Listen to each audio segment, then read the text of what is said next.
Halo brosis, semoga kalian dalam keadaan sehat selalu ya. Hari ini kita bakal ngintip gimana sih proses pembuatan jam tangan mewah yang harganya bisa bikin dompet kita introspeksi diri.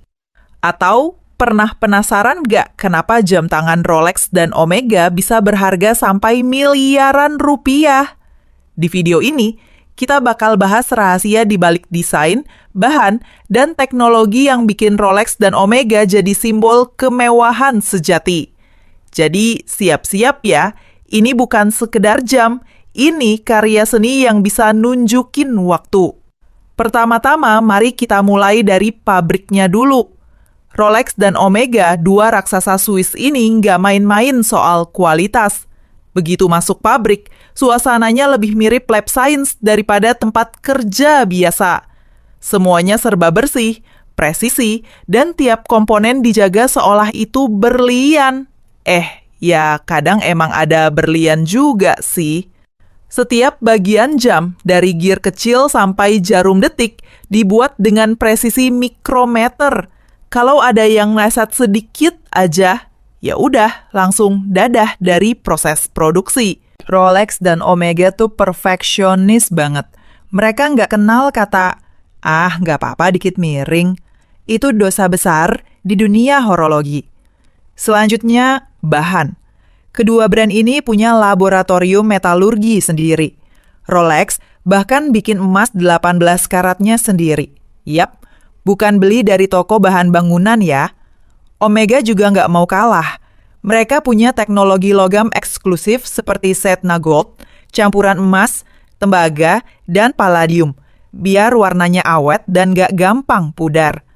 Jadi kalau kalian lihat jam Omega atau Rolex tetap kinclong walau udah 10 tahun, itu bukan karena rajin dilap pakai tisu, tapi karena bahannya emang premium banget. Nah, bagian paling keren, mesin jamnya, atau yang disebut movement.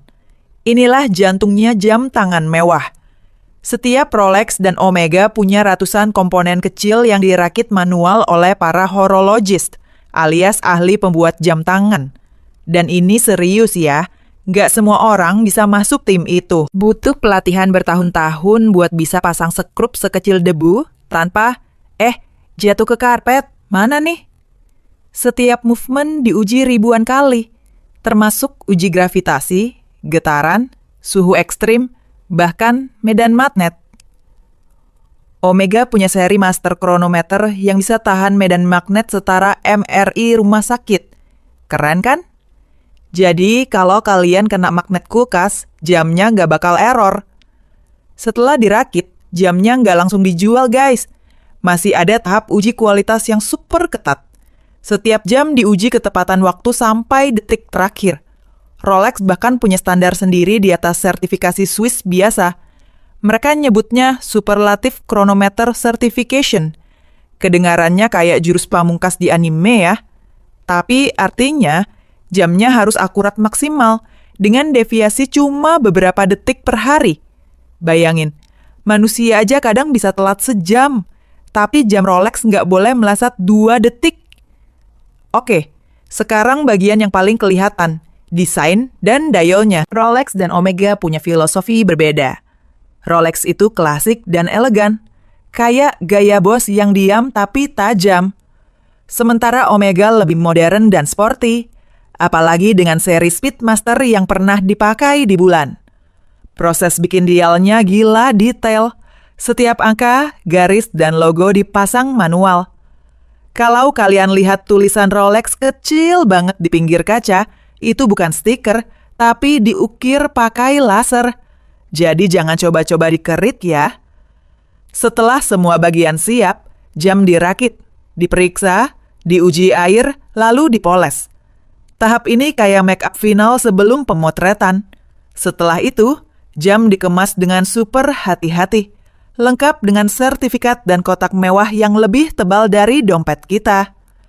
Satu hal menarik, Rolex dan Omega nggak pernah produksi massal dalam arti pabrik besar keluarin ribuan per hari. Mereka tetap mengandalkan sentuhan manusia dan kontrol manual.